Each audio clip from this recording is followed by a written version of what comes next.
ഞങ്ങൾക്ക് കുറെ കൂലി ഉണ്ടാക്കി തരാം, നിങ്ങൾക്ക് എല്ലാവർക്കും ഒറ്റ പൈസയും ചെലവില്ലാതെ ഒരു ഹജ്ജിന്റെ കൂലി ഇപ്പൊ വാങ്ങിത്തരാം. അതിന് ഇങ്ങോട്ട് ശ്രദ്ധിക്കണം, എന്നാലേ വാങ്ങിത്തരാൻ കഴിയുള്ളൂ. ഒരു പൈസക്കും ചെലവില്ലാതെ ഒരു ഹജ്ജിന്റെ കൂലി ഇപ്പൊ വാങ്ങിത്തരും എല്ലാവർക്കും, ആണുങ്ങൾക്കും പെണ്ണുങ്ങൾക്കും പ്രായമായവർക്കും കുട്ടികൾക്കും എല്ലാവർക്കും, സ്റ്റേജിലിരിക്കുന്നവർക്കും സാഹസിലിരിക്കുന്നവർക്കും പുറത്തുനിന്ന് നോക്കുന്നവർക്കും എല്ലാവർക്കും വാങ്ങിത്തരാം ഒരു ഹജ്ജിന്റെ കൂലി ഇപ്പൊ ഒറ്റ പൈസക്കും ചെലവില്ല. ഒരു നന്മ ഒരാൾ വിചാരിച്ചാൽ ആ നന്മയുടെ കൂലി കിട്ടുമെന്ന് ഹദീസിലുണ്ട്. ഒരു നല്ല കാര്യം ഒരാൾ വിചാരിച്ചു, അപ്പൊ തന്നെ ഓന്റെ ഏടില് ആ നന്മന്റെ കൂലി എഴുതും. പിന്നെ ഓനത് ചെയ്തില്ലെങ്കിൽ എഴുതിയ കൂലി വെട്ടൂല. ചെയ്താൽ 10 കൂലി വേറെയും എഴുതുകയാണ് ചെയ്യുക. അപ്പൊ 11 കൂലി ഉണ്ടാവും. അങ്ങനെയാണ്. ഒരു തിന്മ ഒരാൾ വിചാരിച്ചാൽ എഴുതൂല. ഒരാൾ കള്ളു കുടിക്കണമെന്ന് വിചാരിച്ചു, എന്നാ ഓന്റെ ഏടില് കള്ളുടിയുടെ ശിക്ഷ എഴുതൂല. കുടിച്ചാൽ ഒരു കള്ളുടിയുടെ ശിക്ഷയാണ് എഴുതുക, 10 എഴുതൂല. ഒരു നന്മ ഒരാൾ വിചാരിച്ചാൽ ആ നന്മ ചെയ്തതിന്റെ കൂലി എഴുതും. നന്മ ചെയ്താലോ 10 നന്മയുടെ കൂലി വേറെയും എഴുതും. അപ്പൊ ഒറ്റ പൈസക്കും ചെലവില്ലാതെ ആണുങ്ങൾക്കും പെണ്ണുങ്ങൾക്കും എല്ലാവർക്കും ഒരു ഹജ്ജ് ചെയ്ത കൂലി ഇപ്പൊ കിട്ടും. ഇൻഷാ അല്ലാഹ് അല്ലാഹു സഹായിക്കുകയാണെങ്കിൽ അടുത്ത കൊല്ലം ഹജ്ജിന് പോണം എന്ന് മനസ്സിലാണ് കരുതിക്കോളി. അല്ലല്ലേ കൊണ്ടോണ, ഓൻ കൊണ്ടുപോയാ പിന്നെ പോവാതിരിക്കേണ്ട ആവശ്യമൊന്നുമില്ലല്ലോ നമുക്ക്. അല്ല കൊണ്ടാവാൻ തീരുമാനിച്ച പിന്നെ ഇജ്ജ് കൊണ്ടായാലും ഞാൻ പോരൂല അങ്ങനെ പറയേണ്ട ആവശ്യം ഇപ്പൊ എന്താ? അള്ളാഹു സഹായിക്കുകയാണെങ്കിൽ അടുത്ത കൊല്ലം ഒരു ഹജ്ജിന് പോണെന്ന് മനസ്സിലാണ്ട് വിചാരിച്ചാലേ ഒരു ഹജ്ജിന്റെ കൂലി അപ്പ എഴുതും ഏടില്, പോയില്ലാന്ന് കരുതിയിട്ട് വെട്ടൂല. പിന്നെ പറ്റുകയാണെങ്കിൽ ഒരു ഹജ്ജിന്റെ കൂലിയും കൂടി വാങ്ങിത്തരാം. അതെങ്ങനെയാണെന്നറിയ നിങ്ങള്, അടുത്ത കൊല്ലം ഹജ്ജിന് അപേക്ഷ കൊടുക്കാനുള്ള സമയം വരുമ്പോ അപേക്ഷ കൊടുക്കാനുള്ള 600 റുപ്യ ഉണ്ടെങ്കിൽ അതാണ് വെച്ചങ്ങാണ്ട് ഒരു അപേക്ഷ കൊടുക്കുക. പോകല് കിട്ടിയിട്ട് വേണ്ട, അപ്പൊ കായുണ്ടെങ്കിൽ പോയാൽ മതിയല്ലോ. അല്ല, അപേക്ഷ കൊടുക്കാൻ 600 റുപ്യ വേണ്ടുള്ളൂ. അത് വെച്ചങ്ങാണ്ട് അപേക്ഷ കൊടുക്കുക. കിട്ടുമ്പോ കായില്ലെങ്കിൽ ഇന്റത് കായില്ല എന്ന് പറയണം. അല്ല അപ്പൊ എന്താ? അല്ല, കായുണ്ടെങ്കിൽ പോവും ചെയ്യാലോ. അപേക്ഷ കൊടുക്കാനുള്ള കായുണ്ടെങ്കിൽ അപേക്ഷ കൊടുക്കുക. ആഗ്രഹിക്കാൻ ഏതായാലും ഒറ്റ പൈസയും വേണ്ട, അത് ഇപ്പൊ തന്നെ ചെയ്യാൻ പറ്റും. ഒന്നാണ്ട് ആഗ്രഹിച്ചാളി, എല്ലാരും കൊണ്ട് ആഗ്രഹിച്ചാളി, ഒരു ഹജ്ജിന്റെ കൂലിയാണ് കിട്ടും. ചെറിയ ചെറിയ കാര്യങ്ങളിൽ സൂക്ഷിച്ചാല് വലിയ ആബിദീങ്ങളാവാം, വലിയ ഇബാദത്തുള്ള ആൾക്കാരായി മാറാൻ പറ്റും. അതുകൊണ്ട് ചെറിയ വിഷയങ്ങളിൽ നമ്മളെല്ലാവരും സൂക്ഷ്മത പാലിക്കുക. നീയത്തുകളും മനസ്സും ഒക്കെ ശരിയാക്കിയിട്ട് വലിയ വലിയ കൂലി വാങ്ങാം തന്നെ. ഞാൻ ആദ്യമേ പറഞ്ഞ ഒരു കാര്യം, നല്ലോണം ദ്വാരക്കുക. ദുആയാണ് വിഷയങ്ങളിലേക്ക് നമ്മൾ അടുപ്പിക്കുക. ദുആയാണ് എല്ലാ വിഷയങ്ങളിലേക്കും അടുപ്പിക്കും. ദുആഉ അശ്രിൻ ലം യുറദ്ദ റബ്ബുനാ വഉദ്ദ ഊലാ ലിമൻ ഫീ ദീനിനാ വസാനി മൻ യതഅല്ലമുൽ ഇൽമാ അഖീ സാലിസുഹാ മൻ ഹസുന ഖുലുഖുഹു അഖീ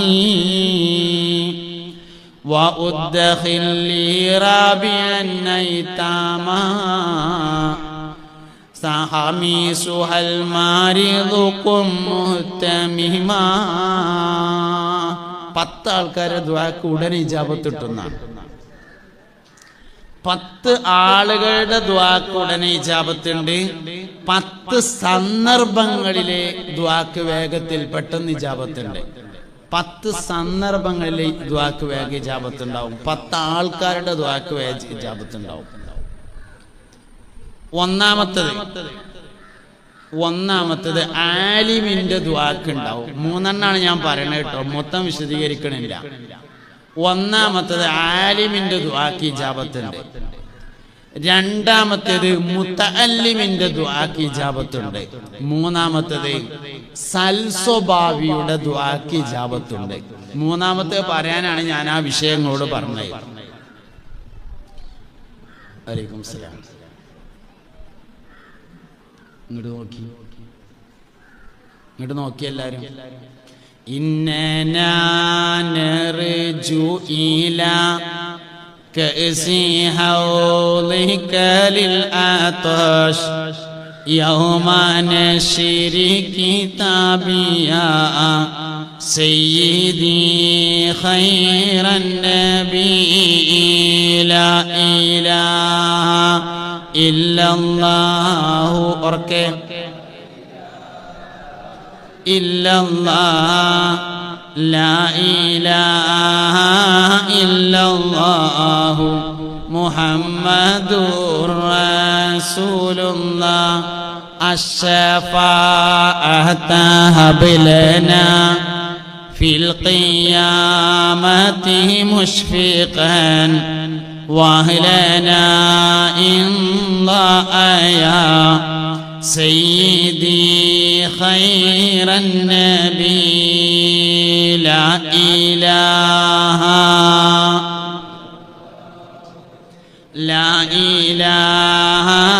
إلا الله لا إله إلا الله محمد رسول الله. നിയ്യത്തുകളെ കൊണ്ട് ഇബാദത്താക്കുക എന്നുള്ളതാണ് ഞാൻ പറഞ്ഞത്. അപ്പോൾ മൂന്നാമത്തത് പറയാനാണ് പറഞ്ഞത്. ഒന്ന് ആലിമാണ്, രണ്ട് മുതഅല്ലിമാണ്, മൂന്ന് സൽസ്വഭാവികളുടെ ദുആക്ക് ഇജാബത്ത് ഉണ്ടാവും. ആരാണ് ഈ സൽസ്വഭാവി എന്ന് പറഞ്ഞാൽ? ഒരിക്കൽ പുണ്യ നബി സല്ലല്ലാഹു അലൈഹി വസല്ലമ തങ്ങളുടെ ഹദറത്തിലെ മലമ്പ്രദേശത്ത് താമസിക്കുന്ന ഒരാൾ വന്നു. കർഷകനായ ഒരാള്, ആടിനെ നോക്കുന്ന ആള്, മാടുകളെ നോക്കുന്ന, ഒട്ടകത്തെ നോക്കുന്ന ഒരു സഹാബി വര്യൻ വന്നു. കുറേ സമയം സദസ്സിലിരുന്നതിന് ശേഷം പോകാൻ സമയത്ത് എഴുന്നേറ്റ് നിന്നുകൊണ്ട് അദ്ദേഹം ഒരു ചോദ്യം ചോദിച്ചു. മദ്ദീനു യാ റസൂലല്ലാഹ്, അള്ളാന്റെ റസൂലേ, ഇസ്ലാം ദീന് എന്ന് പറഞ്ഞാൽ എന്താണ് എന്ന് ചോദിച്ചു. എന്താണ് ഇസ്ലാം ദീൻ എന്ന് ചോദിച്ചു. അതില് പറഞ്ഞു, പുണ്യ നബി പറഞ്ഞു സല്ലല്ലാഹു അലൈഹി വസല്ലമ, അദ്ദീനു ഹുസ്നുൽ ഖുലുഖി എന്ന് പറഞ്ഞു. ദീൻ എന്ന് പറഞ്ഞാൽ സൽസ്വഭാവമാണ് എന്ന് പറഞ്ഞു. മൂപ്പര് ഉദ്ദേശം മറുപടി അതായിരുന്നില്ല. മൂപ്പര് ഉദ്ദേശിച്ചത് കുറച്ച് വിശദമായി നാട്ടിൽ പോയി ഇസ്ലാം ദീൻ എന്താണ് എന്ന് വിശദീകരിച്ചു കൊടുക്കാൻ പറ്റുന്ന കുറച്ച് കാര്യങ്ങൾ പറഞ്ഞു തരണം എന്നാണ് അദ്ദേഹം ഉദ്ദേശിച്ചത്. പക്ഷെ മറുപടി ഒറ്റ വാക്കിൽ ഒതുങ്ങി. അപ്പൊ മൂപ്പര് പോയില്ല, അവിടെ തന്നെ ഇരുന്നു. കുറച്ചു സമയം കഴിഞ്ഞിട്ട് രണ്ടാമത് എഴുന്നേറ്റു. എന്നിട്ട് ചോദിച്ചു, മദ്ദീനു യാ റസൂലല്ലാഹ്, അല്ലാഹുവിന്റെ റസൂലേ, ദീൻ എന്ന് പറഞ്ഞാൽ എന്താണ് എന്ന് ചോദിച്ചു. രണ്ടാമതും ചോദിച്ചു. പുണ്യനബി പഴയ മറുപടി തന്നെ ആവർത്തിച്ചു, അദ്ദീനു ഹുസ്നുൽ ഖുലുഖ്, ദീൻ എന്ന് പറഞ്ഞാൽ സൽസ്വഭാവമാകുന്നു എന്ന് പറഞ്ഞു. മൂപ്പര് പോയില്ല, അവിടെ തന്നെ ഇരുന്നു. അല്പസമയം കഴിഞ്ഞ് വീണ്ടും ചോദിച്ചു. അല്പസമയം കഴിഞ്ഞ് വീണ്ടും ചോദിച്ചു, ഇസ്ലാം ദീൻ എന്ന് പറഞ്ഞാൽ എന്താണ് എന്ന് ചോദിച്ചു. മൂന്നാം പ്രാവശ്യവും പുണ്യ നബി സല്ലല്ലാഹു അലൈഹി വസല്ലം മറുപടി പറഞ്ഞു, അദ്ദീനു ഹുസ്നുൽ ഖുലുഖ്, ദീൻ എന്നാൽ സൽസ്വഭാവമാണ് എന്ന് പറഞ്ഞു.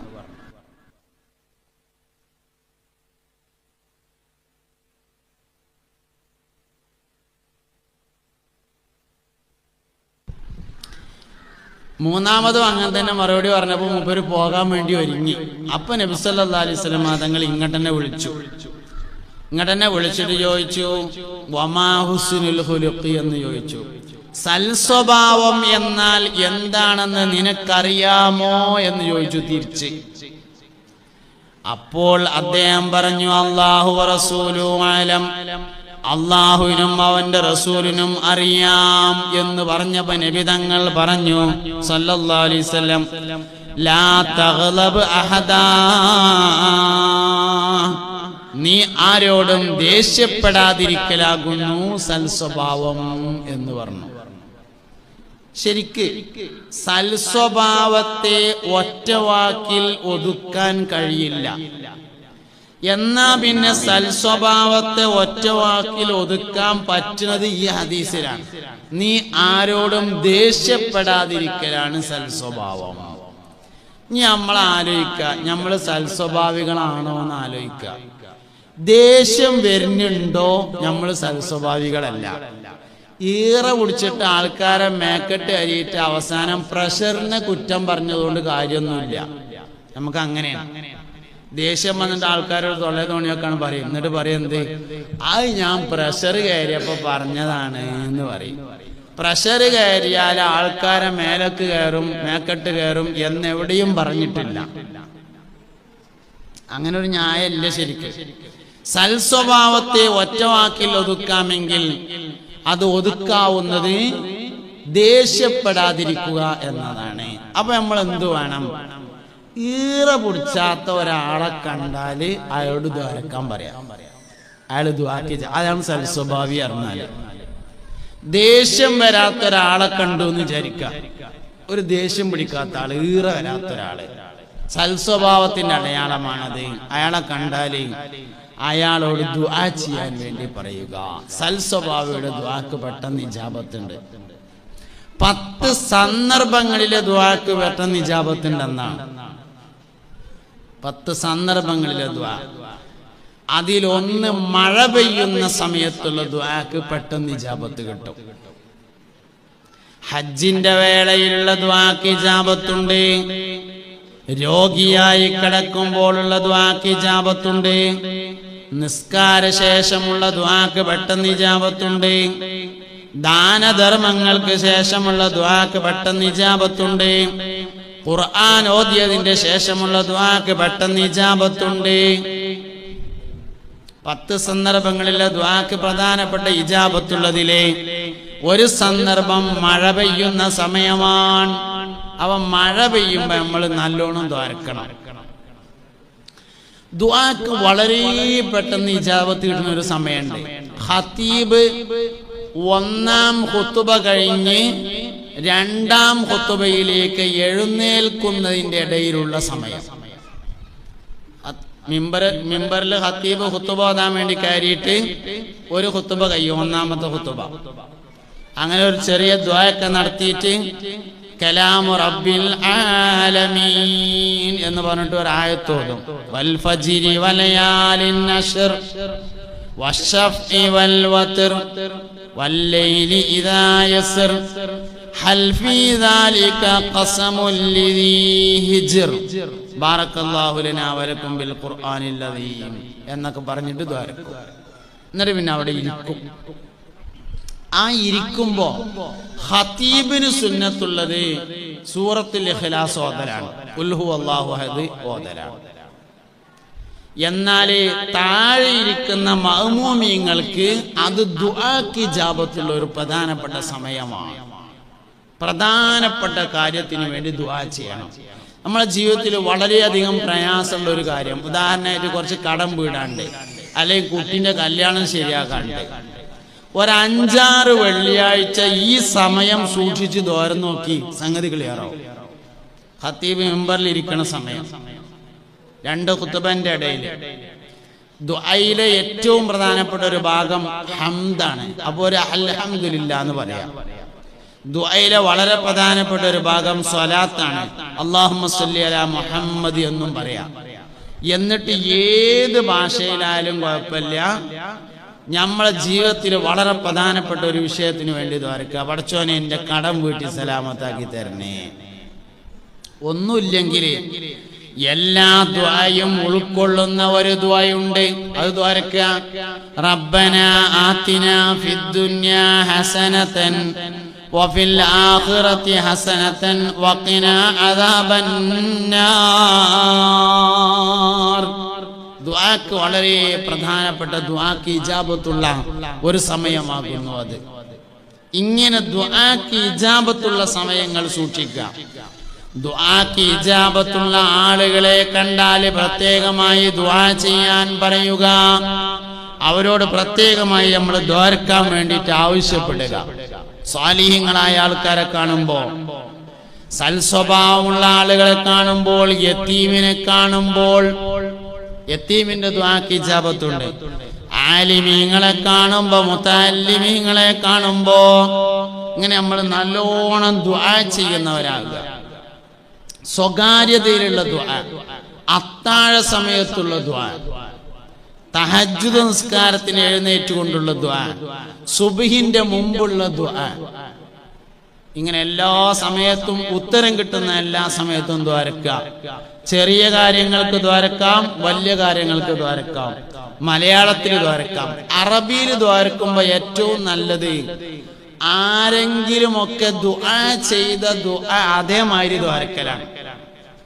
ആയത്തിൽ പറഞ്ഞ ദുആ അല്ലെങ്കിൽ ഹദീസിൽ പറഞ്ഞ ദുആ അതുപോലെ ദുആ ചെയ്യലാണ് ഏറ്റവും നല്ലത്.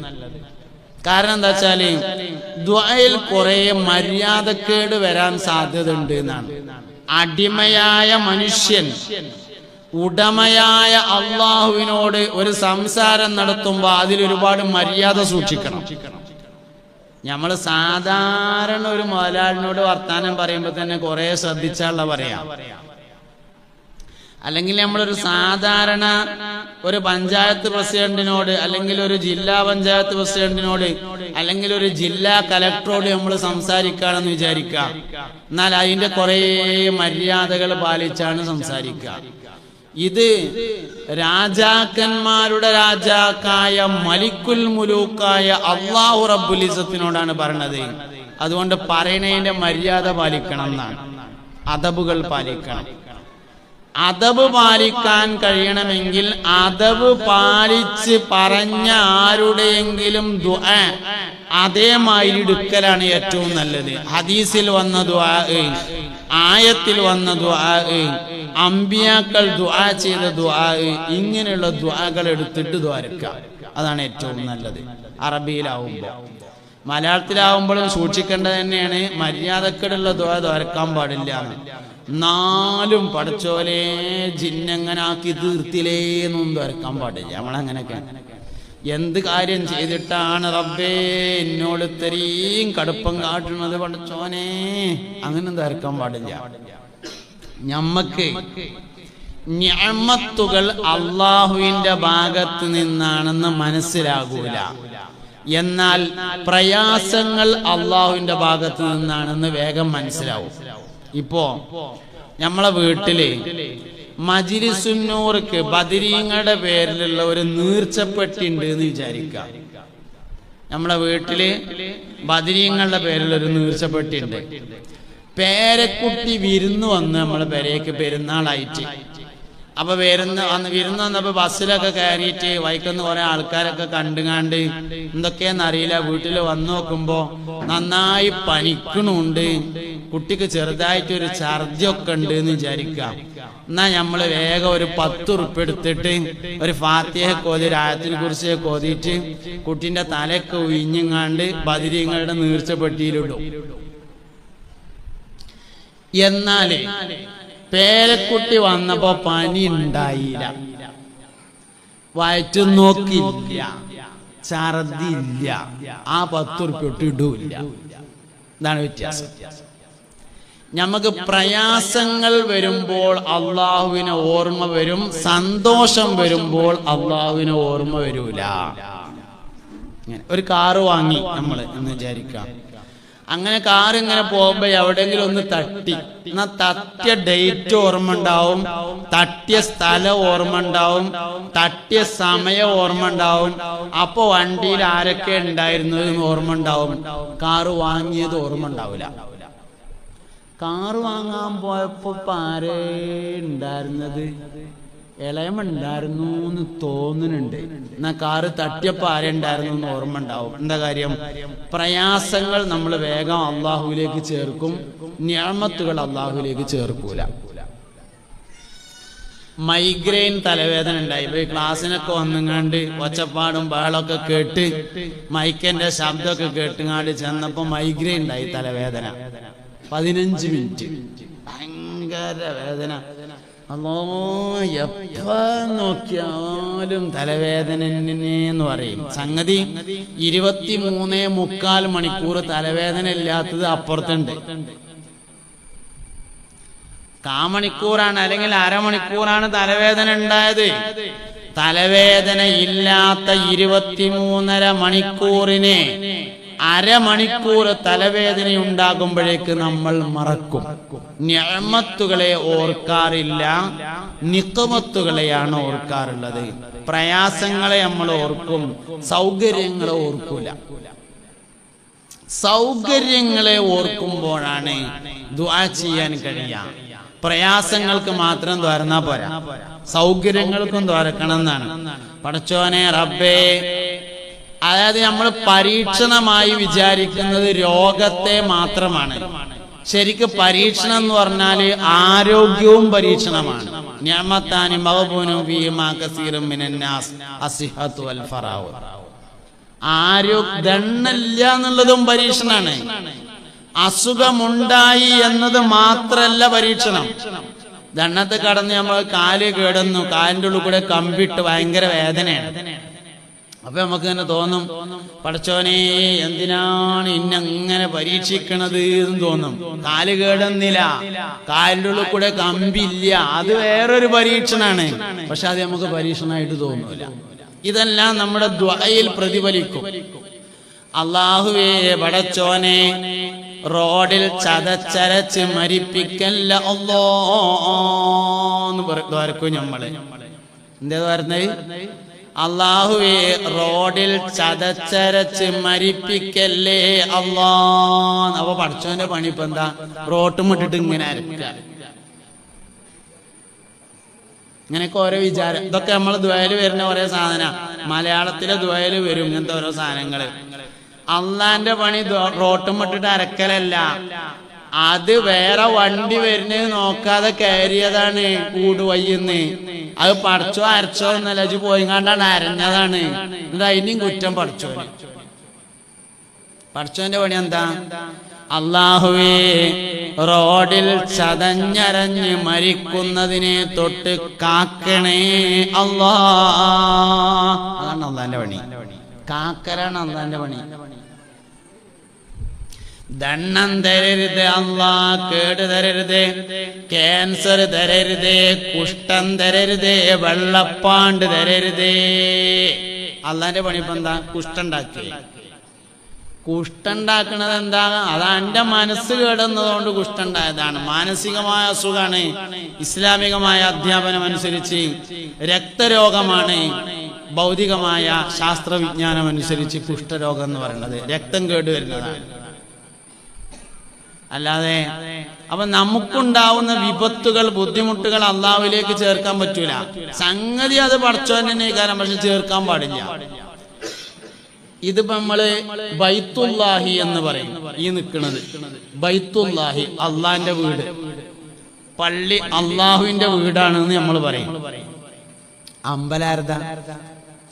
അമ്പലും അള്ളാന്റെ തന്നെയാണ്, പക്ഷെ അള്ളാന്റെ വീട് എന്ന് പറയാൻ പാടില്ല. കാരണം എന്തേ? അത് അള്ളാഹുവിലേക്ക് ചേർക്കാൻ പറ്റുന്നതല്ല. നല്ലതാണ് അള്ളാഹുവിലേക്ക് ചേർത്ത് പറയാ, അല്ലാത്തത് മനുഷ്യരിലേക്ക് ചേർത്തിട്ടാണ് പറയാ.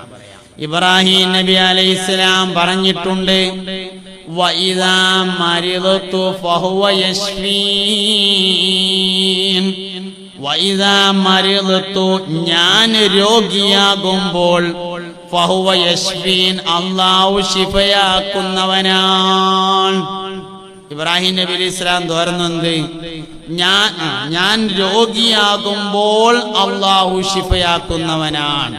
അപ്പൊ രോഗിയാകുന്നത് ഞാനാണ്, ശിഫ നൽകുന്നത് അല്ലാഹു ആകുന്നു എന്നർത്ഥം. മോശമായതിനെ നമ്മളിലേക്ക് ചേർക്കുകയും നല്ലതിനെ അള്ളാഹുവിലേക്ക് ചേർക്കുകയും ചെയ്യണം എന്നത് ദുആന്റെ പ്രധാനപ്പെട്ട ഒരു അദബാണ്. അതുകൊണ്ട് അദബുകളുടെ കൂട്ടത്തിൽ ഏറ്റവും പ്രധാനപ്പെട്ട അദബ് ദുആയുമായി ബന്ധപ്പെട്ട ആദാബുകളാണ്. ഞാൻ പറഞ്ഞത് ദുആന്റെ